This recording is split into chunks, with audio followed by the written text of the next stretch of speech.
வணக்கம் நேர்களே. இன்னைக்கு நம்ம ரொம்ப முக்கியமான ஒரு நபரை பத்தி பேச போறோம். அவர் யாருன்னு கேட்டீங்கன்னா, நம்மள 90 to 95% ஆஃப் த பீப்பிள்க்கு அவர பத்தி தெரிஞ்சிருக்கும். அவரு வேற யாரும் இல்ல. எம்.எஸ். தோனி தான். அவரு ரீசென்ட்டா ஒரு இன்டர்வியூக்கு போயிருந்தாரு. ஓகேங்களா? அவர பார்த்து ரிப்போர்ட்டர் ஒரு சிம்பிளான கொஸ்டின் கேட்டாங்க. என்னன்னா, "எப்படி சார் நீங்க எந்த டீமுக்கு, எந்த கேம்க்கு போனாலும் கன்சிஸ்டன்ட்டா வின் பண்ணிட்டே இருக்கீங்க?" அப்படின்னு சொல்லிட்டு ஒரு சிம்பிளான கொஸ்டின் கேட்டாரு. அந்த கொஸ்டின் ரொம்ப சிம்பிள் தான். ஆனா, அதுக்கு ஆன்ஸர் பார்த்தீங்கன்னா, நார்மலா நம்ம ஆன்ஸர் பண்றது ரொம்ப காம்ப்ளக்ஸா இருக்கும். ஆனா, தோனி ரொம்ப சிம்பிளா எக்ஸ்ப்ளைன் பண்ணாரு. என்ன சொன்னாருன்னா, "சார் நான் ரீசென்ட்டா ஒரு புக்ல படிச்சேன். உல்ஃப் பேக்க பத்தி படிச்சேன். அது உண்மையா பொய்யான்னு தெரியாது. ஸோ உல்ஃப் பேக் எப்படி டிராவல் பண்ணும் அப்படின்னு கேட்டீங்கன்னா, ஃபர்ஸ்ட் லைன் ஆஃப் டிஃபென்ஸ்ல பல்க்கா இருக்க ஓல்ட் ஏஜ் பீப்பிள நாங்க அனுப்புவோம் ஃபர்ஸ்ட்டு. எதுக்குன்னா, இன்கேஸ் ஏதாவது ஒரு சடன் அட்டாக் வருதுன்னா, அவங்களோட அது முடிஞ்சிரும். ஸோ, செகண்ட் லைன் ஆஃப் அட்டாக்ல பார்த்தீங்கன்னா, செகண்ட் லைன் ஆஃப் டிஃபென்ஸ்ல எனர்ஜெட்டிக் அண்ட் யங் பீப்பிள் இருப்பாங்க. அது எதுக்காகன்னா, வந்த அட்டாக்க டேக்கிள் பண்றதுக்கும், பிளஸ் ரெஸ்பாண்ட் பண்றதுக்காகவும் செகண்ட் லைன்ல தான் எங்களோட most effective and energetic people நாங்க வச்சிருப்போம். தேர்ட் லைன்ல பார்த்தீங்கன்னா, மோஸ்ட் வல்னரபிள் பீப்பிள புரொடெக்ட் பண்ணுவோம் நாங்க. ஸோ இதே தான் பின்னாடி இருக்க லைன்லயும் வைஸ் வெர்சால இருக்கும். ஏன் இப்படி சொன்னாரு அப்படின்னு கேட்டீங்கன்னா, அவங்க ஒரு டிராவல்ல அவங்களோட டிஃபென்ஸ் அண்ட் ஸ்ட்ராட்டஜி பார்த்தீங்கன்னா, வெல் பிளான்ட் அண்ட் எக்ஸிக்யூட்டட். அதனால தான் உல்ஃப் பேக்க பத்தி நெறைய புக்ஸ், ஆர்டிகில்ஸ் பார்த்தீங்கன்னா, ரிப்பீட்டடா வந்துட்டே இருக்கும்.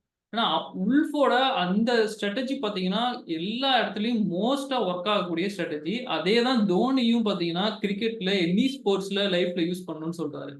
இப்ப நம்மளோட கேம் பிளான்ல அவர் எப்படி சொல்றாருன்னா, இப்ப மேட்ச் ஸ்டார்ட் பண்ணதுக்கு அப்புறம் உட்கார்ந்து நம்ம எதையும் பிளான் பண்ணக்கூடாது. நாங்க டீம் மீட்டிங்லயே எல்லாமே பிளான் பண்ணிடுவோம். அதுலயும் பார்த்தீங்கன்னா, ஸ்பெசிஃபிக்கா பவுலர்ஸ்க்கு பார்த்தீங்கன்னா, அவரு எந்த பிளானும் போட்டு குடுக்க மாட்டாரு. பவுலர்ஸோட பிளான் பார்த்தீங்கன்னா, அவரு தனியா உட்டுருவாரு. பவுலர்ஸ் தான் அவங்களோட பிளான கொண்டாடணும். அவங்க கொண்டாந்து அந்த பிளான எக்ஸிக்யூட் பண்ணணும். நான் அதுல இன்டர்ஃபியர் பண்ண மாட்டேன். இன்கேஸ் ஏதாவது வொர்ஸ்ட்டான சிச்சுவேஷன் ரொம்ப டஃப்பான லைக் பிரஷரான சிச்சுவேஷன் மட்டும் பார்த்தீங்கன்னா, தோனி இன்டர்ஃபியர் பண்ணுவாரு. கைட் பண்ணுவாரு. ஆனா நார்மலா நீங்க அவர் விளையாடுற டீம்ல எல்லாம் பார்த்தீங்கன்னா, பவுலர்ஸ் கிட்ட அதிகமா இன்டர்ஃபியர் பண்ண மாட்டாரு. அவங்களோட பிளான்ல விட்டுருவாரு. ஃபீல்ட் செட்டிங்ஸ் எல்லாமே பார்த்தீங்கன்னா, பவுலர்ஸோட ரெஸ்பான்சிபிலிட்டி. இன்கேஸ் அவங்களுக்கு எதனா கைடன்ஸ் தேவை, சிச்சுவேஷன் எதிர்பார்த்த மாரி போகலன்னா மட்டும் தான் தோனி பார்த்தீங்கன்னா கைட் பண்ணுவாரு. ஸோ இதே தான் நம்மளோட ஃபைனான்சியல் பிளானிங்லயும் நம்ம பண்ணியிருக்கணும். ஒரே ஒரு டைம் ஒன்ஸ் ஃபார் ஆல் உட்கார்ந்து உங்களோட financial planning A to Z எல்லாமே அனலைஸ் பண்ணி இம்ப்ளிமெண்ட் பண்ணிட்டீங்கன்னா, அதுக்கப்புறம் லைஃப் ஃபுல்லா பார்த்தீங்கன்னா, peace of mind you don't have to care about anything. ஓகேங்களா? நீங்க ஜஸ்ட் உங்களோட ஜாப், பிசினஸ் கன்டின்யூ பண்ணுங்க. உங்களோட ஃபைனான்சியல் லைஃப்ன்றது பார்த்தீங்கன்னா, வெல் இம்ப்ளிமென்டடா இருக்கணும்.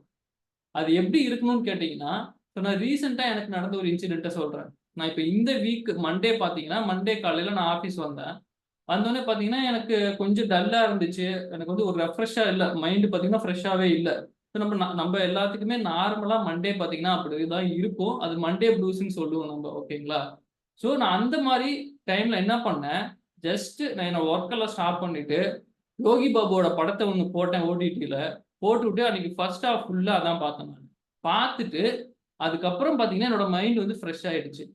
எனக்கு பார்த்தீங்கன்னா, எந்த கவலையுமே கிடையாது. நான் மண்டே காலையில உட்கார்ந்து படம் பார்க்கிறேன்ற கவலை துளி கூட கிடையாது. ஏன்னு கேட்டீங்கன்னா, நான் தான் இங்க ஓனர், நான் தான் எம்ப்ளாயி. எல்லாமே என்னோட ரெஸ்பான்சிபிலிட்டி. பிளஸ் என்னோட ஃபைனான்சியல் பிளானிங் பார்த்தீங்கன்னா, ஏ டூ இசட் 100% பிளான் பண்ணிட்டேன். எக்ஸிக்யூட் பண்ணிட்டு இருக்கேன். மோஸ்ட் ஆஃப் த திங்க்ஸ நான் ஆட்டோமேட் பண்ணிட்டேன். ஓகேங்களா? ஸோ ஈவன் நான் ஃபுல் டே வொர்க் பண்ணலன்னா கூட எனக்கு எந்த கவலையும் கிடையாது. ஏன்னா நான் எல்லாமே பார்த்தீங்கன்னா, பிளான் பண்ணி இம்ப்ளிமெண்ட் பண்ணிட்டேன்.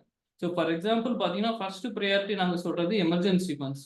அது நான் தேவையான கார்பஸ் வச்சிருக்கேன். Second term insurance. எனக்கு என்னோட ஃபேமிலி மெம்பர்ஸ்க்கு ஏற்கனவே இருக்கு. ஓகேங்களா? வெல் புரொடெக்டடா இருக்கு. Third health insurance. அது பார்த்தீங்கன்னா, என்னோட ஃபேமிலிக்கு மோர் தென் எனஃப் கவர் என்கிட்ட இருக்கு. ஈவன் என்னோட வெல் விஷர் ஒருத்தங்க சொன்னாங்க, "எதுக்கு நீங்க இவ்ளோ கவரேஜ் ஹெல்த் இன்சூரன்ஸ் எடுக்கிறீங்க? தேவையே இல்ல" அப்படின்னு சொன்னாங்க. நான் சொன்னேன், "இப்ப பார்த்தீங்கன்னா, அது அதிகமா தான் இருக்கும். ஆனா ஃபியூச்சர்ல அது பத்துமான்னு என்ட்ட கேட்டீங்கன்னா, அது எனக்கு தெரியாது. ஸோ நான் என்னால இப்ப எடுக்க முடியுது. தேவை. நான் கண்டிப்பா இருக்கிற சிச்சுவேஷனுக்கு இப்ப கண்டிப்பா தேவைன்னு சொல்லிட்டு, நான் more than enough health insurance cover இப்ப என் ஃபேமிலிக்கு வச்சிருக்கேன்." ஃபோர்த் அண்ட் இம்பார்ட்டன்ட் பார்த்தீங்கன்னா இன்வெஸ்ட்மெண்ட்ஸ். என்னோட இன்வெஸ்ட்மெண்ட்ஸ் எல்லாமே பார்த்தீங்கன்னா மோஸ்ட் ஆஃப் திங்ஸ் ஆட்டோமேட்டட் தான். ஸோ ஃபார் எக்ஸாம்பிள் மண்டே நான் என்னத்துல இன்வெஸ்ட் பண்ணணும், எவ்வளோ இன்வெஸ்ட் பண்ணணும், every first day of month எவ்வளோ இன்வெஸ்ட் பண்ணணும், எதுல இன்வெஸ்ட் பண்ணணும், எல்லாமே பார்த்தீங்கன்னா ஆட்டோமேட்டட். நான் என்னோட பிரெயினை யூஸ் பண்ணி எதுவுமே பண்ண தேவையில்லாங்க. என்னோட சிஸ்டம் என்ன சொல்லுதோ அதுல நான் இன்வெஸ்ட் பண்ணிட்டு போயிட்டே இருப்பேன். மார்க்கெட் எப்படி பிஹேவ் பண்ணாலும் எனக்கு கவலையே கிடையாது.